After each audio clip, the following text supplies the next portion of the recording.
Coming up, we visit with the Assistant Secretary of Indian Affairs to learn about the climate and the government's initiatives with tribes. Plus, we speak with a creative who was recently made a fellow to a prestigious foundation. And we visit with the artist in residence at the Great Plains Art Museum. Join us for those interviews, plus headlines on the ICT Newscast. This program is made possible by the Corporation for Public Broadcasting, a private corporation funded by the American people.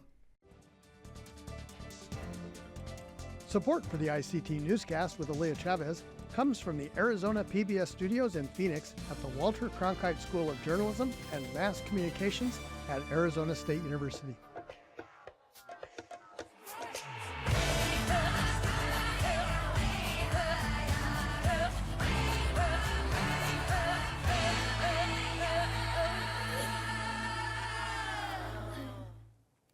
Amidawahopa. Thank you for joining us. I am Aaliyah Chavez. We begin today in the Amazon, where illegal extractive industries like gold mining continue to harm and damage indigenous communities. For the Yanomami, which is the Amazon's largest indigenous tribe, things are no different. ICT's Daniel Herrera Carbajal has more. A recent report from one of Brazil's top public health institutes showed almost 85% of nearly 300 Yanomami tested had levels of exposure to mercury that could lead to several health problems. Our results, as expected, show that in all collected samples were detected mercury levels in all participants, with no exceptions: adults, women, men, children, the elderly. Researchers also found high levels of mercury in fish in the area. Eating fish with high mercury levels is the most common form of human exposure that can damage the nervous system, gastrointestinal tracts, and the kidneys. Contamination to the rivers has been attributed to illegal gold mining.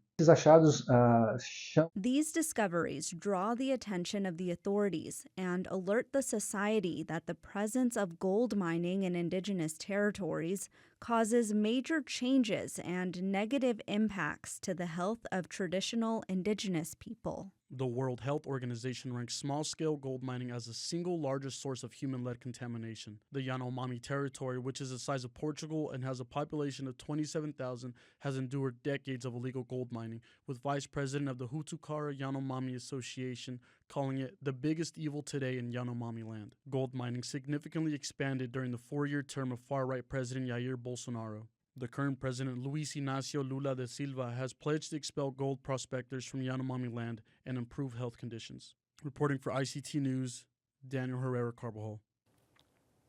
In Alaska, a federal disaster recovery center is assisting the survivors of a deadly landslide that happened last year.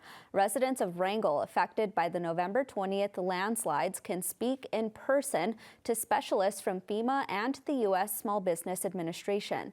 These representatives will be available to help survivors apply for disaster assistance and answer questions about the registration process. FEMA staff will also be at the Disaster Recovery Center to offer tips about rebuilding and protecting yourself and your property from disasters in the future. A new study reveals Native Americans experience death by suicide and substance use at twice the rate when compared to Black and white deaths. Called Deaths of Despair, the UCLA Health Report uncovered that the mortality rates don't just primarily impact Caucasian people in the United States. The results highlight large and racial ethnic inequalities and the increasing rates of premature mortality for Native Americans related to mental health issues and substance use disorders.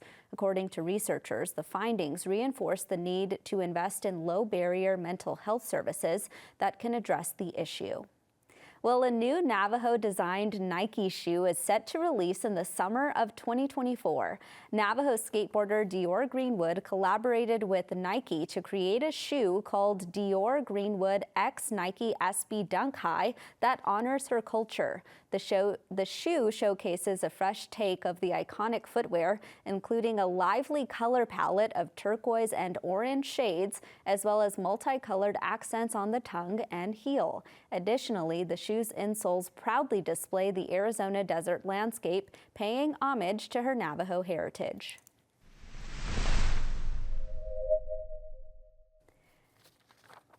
The Bureau of Indian Affairs is often thought about as an extension of the federal government and tribal nations. The BIA builds roads and bridges, funds law enforcement, and the agency supports tribes as governments carrying out the trust responsibility. These days, add to that list climate change.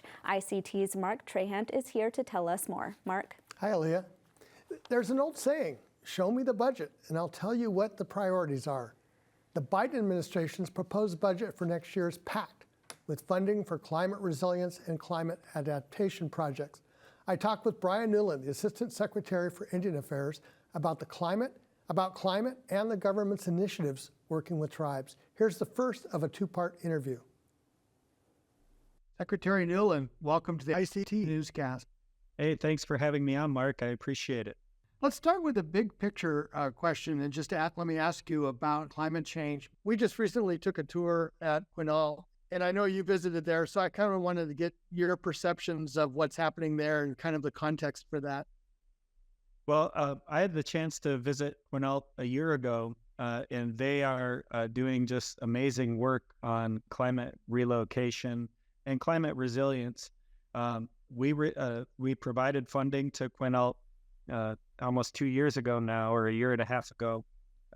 It's one of three communities that are going to serve as kind of pilot projects, if you will, on community-driven relocation. And they're just doing amazing work.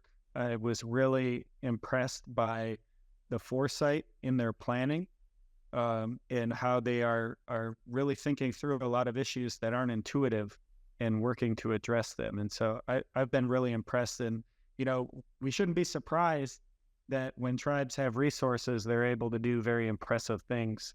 And so I look forward to seeing where they're going to take that. That to me was one of the stories that kind of popped up was that we drove the coast up and you see all these communities that are going to be facing the exact same situation, but it's tribal communities taking the lead and saying, we got to start planning for this now.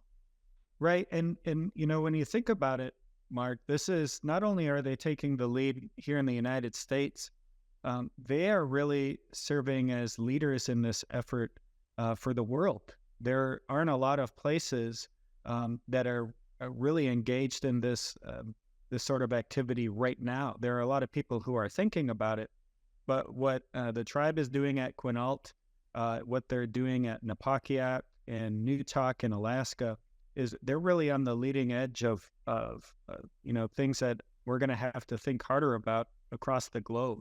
And it's really exciting for me and our team here at the department to be a part of that. One part of that thinking this through is the scale. Yeah. And you look at the 25 million that come into from the BIA, but they're talking about a project that is ultimately going to be 400 or 500 million. And you take that to every tribal community, and it's a huge scale. It is. And you know, on top of that, Mark, there are tribes that are facing impacts from climate change that aren't necessarily going to require them to move entire communities, but they're going to have to spend a lot of money making their communities more resilient, whether it's drought or wildfire or changing ecosystems that change the foods that they eat, or just more severe weather. It's not just relocation, which is expensive enough, but it's also that resilience piece of it. And we're really ramping up our investments there as well.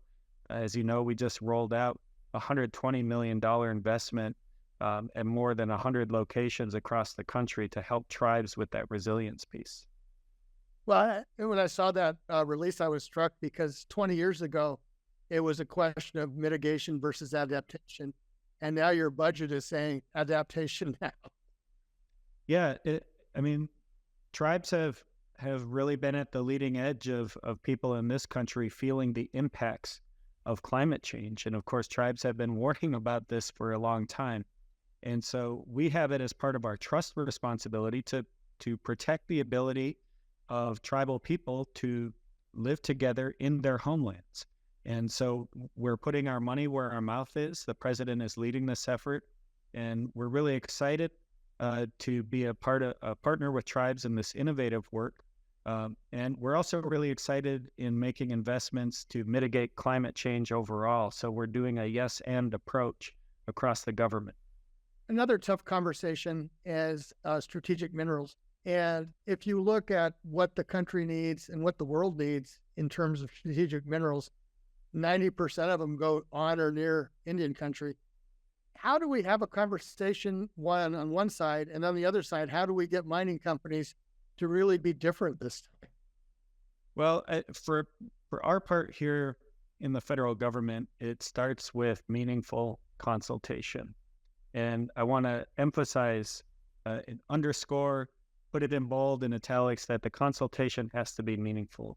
And so that means that as federal agencies, when we're considering permits or rights of way or things like that, that we have to be proactively engaging with tribes early on in the process. And we're working really hard to do that. The president has issued a government-wide directive to agencies to engage in consultation, but paired that with a memo outlining some of the baseline requirements for consultation. And we always want to enter that process thinking about how do we work to achieve consensus with tribes on any issues we're working on. And so for us, that's where it starts. And again, that's tied to our trust responsibility. And in a lot of places, tribes want to be a part of some of these initiatives, whether it's critical minerals or renewable energy, because this stuff is necessary to deal with climate change, but we can't just be reckless in the way that we go about it. And that's why the consultation piece is so critical. Secretary Newland, thank you so much. Great. Thanks for having me on, Mark. It's really great to talk with you. And thanks for covering these issues and highlighting the incredible work that tribes like Quinault are doing on these issues, and for giving us the opportunity to talk about how we're trying to partner with them and really provide support while making sure that tribes are leading the way. Mark, that was such an interesting interview. You asked Assistant Secretary Brian Newland about a shift in funding priorities for climate adaptation, but perhaps we should explain that a little bit more. What is adaptation and what is mitigation? That's really an important question. I'm glad you focused on that. 20 years ago, almost all of the climate spending was in the category we called mitigation. And that means doing what we can to limit or reduce global warming from fossil fuels. Think about EVs, no coal production, or limiting greenhouse gas emissions. Now, more and more, you're seeing budgets focused on adaptation. That means protecting people from the climate that's changing now. It's building higher seawalls, it's protecting utility lines from wildfires, and it includes moving people, sometimes entire communities, away from harm. When I asked Secretary Newland this question, he said the answer is both. It's not too late to try and limit how humans are changing the climate, but adaptation projects have to occur before people are more at risk. Mark, thank you so much. Tomorrow, we'll bring you part 2 of our discussion with Assistant Secretary Brian Newland, where he'll tell us about traditional food and future leaders.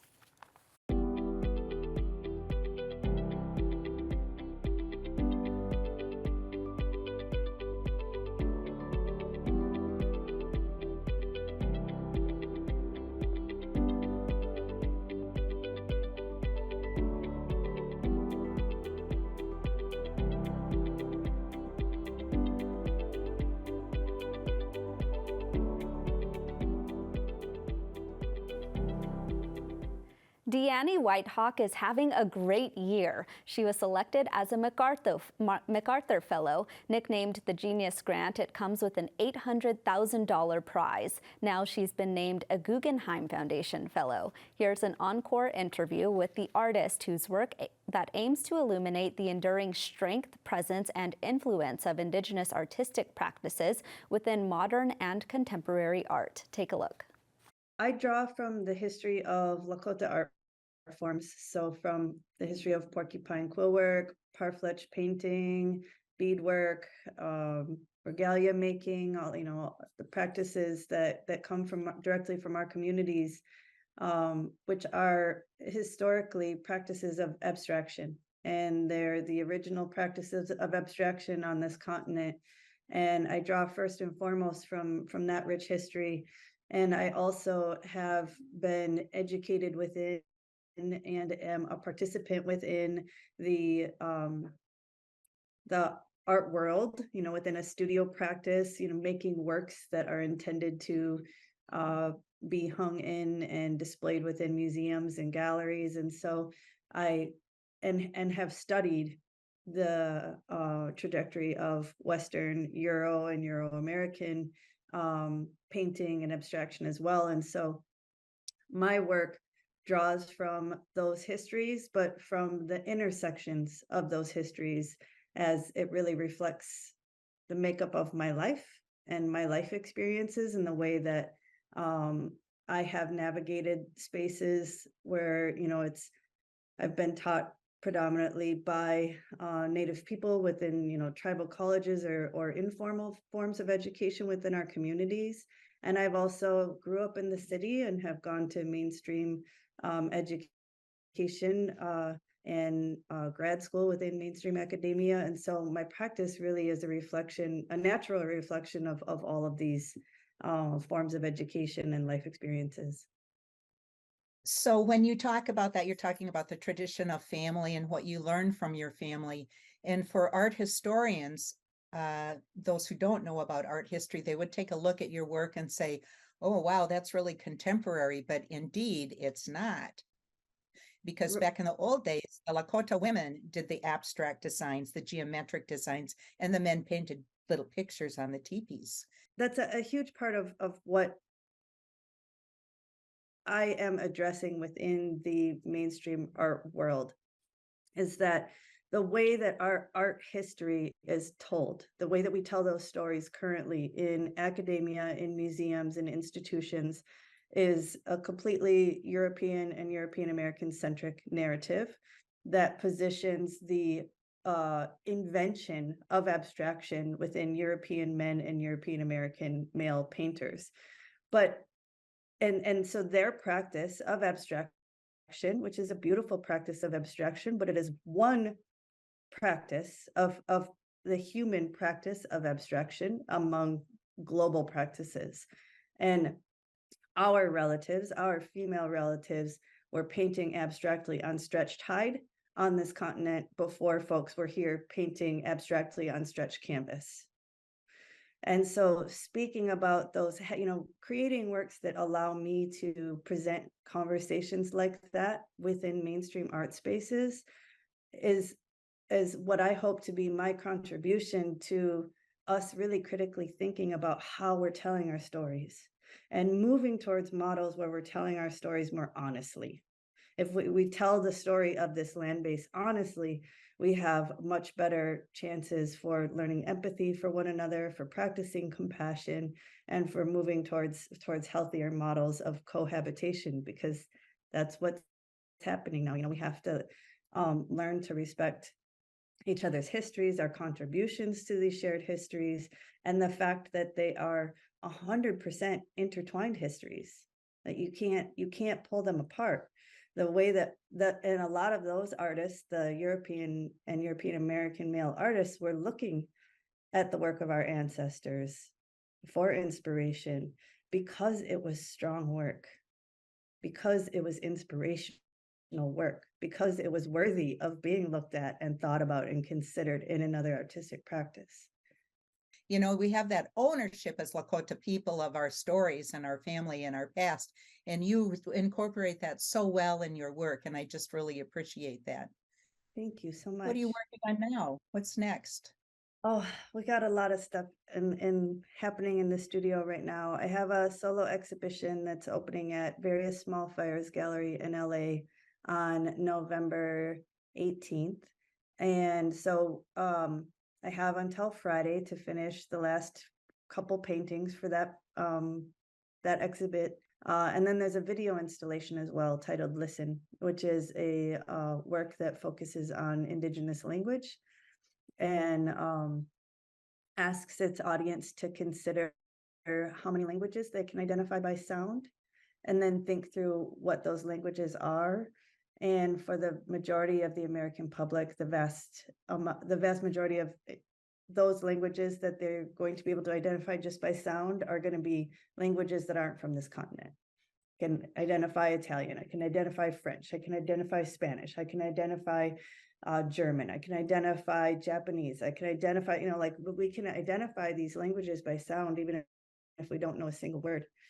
But then it asks people to conversely consider how many languages from this continent they could identify by sound if they heard it spoken next to them. And for a lot of the American public, it's going to be none. And then to think about how profound it is that they might not be able to identify a single language from this land base just by sound. And so each of the videos features female language speakers, and the videos are filmed on their homelands, and they speak for 5 to 6 minutes. So you can stand in front of each monitor and simply be introduced to the sounds and cadences of a small handful of our languages. Deanne Whitehawk, thank you very much for joining us. MacArthur Fellowship this year. Thank you. Thank you. It's good to meet you.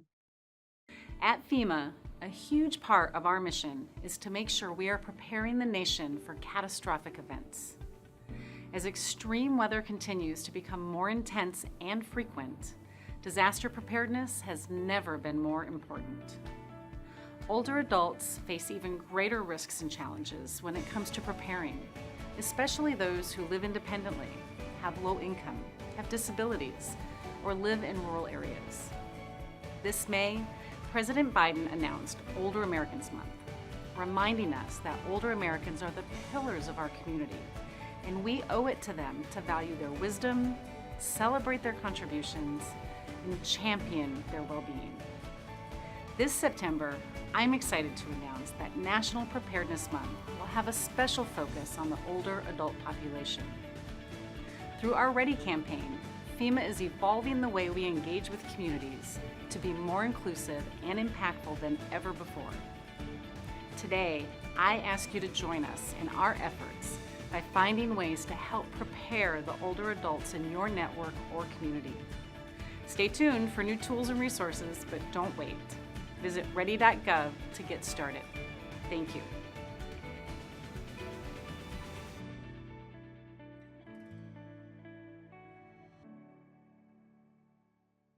Visiting with family and relatives will help us from feeling lonely or socially isolated. COVID-19 changed everything, like our ancestors who survived war, famine, and epidemics. Our elders had to make sacrifices too. The more we are socially connected with our family and community, the less health problems we will have and the longer we will live. We need to stay active to keep our spirits alive. Remember, you are not alone. Connected together, we will stand strong. For more information on elder isolation or caregiver resources, go to connectedindigenousElders.org. A citizen of the Sisseton Wahpeton Oyate is the artist in residence at the Great Plains Art Museum in Lincoln, Nebraska. Shirley Snavy has more. Angela Two Stars is wrapping up a week-long residency, but her solo exhibition will be on display until July 20th. I think it's been really exciting to be here in Nebraska. I feel really privileged to have a solo exhibition here. It's very rare that I get to show my studio work. I'm mostly known as a public artist, so to be able to have works that I've done in my studio practice, which is mixed media and printmaking, and also just have some extra time, focus time to create new works. I think that's really exciting, and I will be creating a work as part of this residency that will then go into the permanent collection of the Great Plains Art Museum. And having her explain all of her pieces and the meaning behind it, you don't generally get to hear a lot about the Native community in art spaces like this. So to hear about the traumas that we have to deal with as Native people, as Native women especially, and see that represented in the art space is incredible. Angela talked about the boarding school, the impacts of boarding schools and generational trauma, and also what healing looks like. And so those are definitely concepts that we've been talking about throughout the semester in our class. And as we're wrapping up the term, we're also talking about environmental issues and environmental justice, and also the health of the environment as it's tied to community. This piece behind us is called Immersion, and it's an interactive installation made out of note cards where I've handwritten everyday Dakota phrases. And if you flip the note cards up, there's English translation because I want people to engage with my work. I think that learning the language takes active participation, and so I like to create work that the audience can interact with to kind of reinforce that concept of being intentional about learning. Shirley Snavy, ICT News.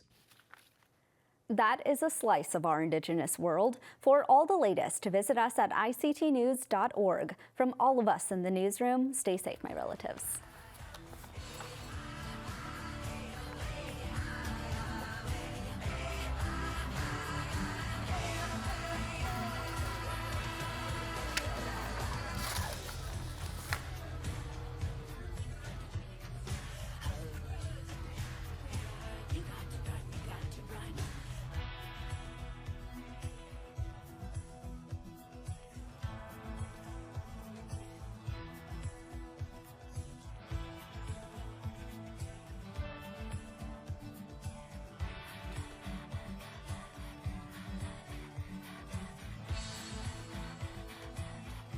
This program is made possible by the Corporation for Public Broadcasting, a private corporation funded by the American people.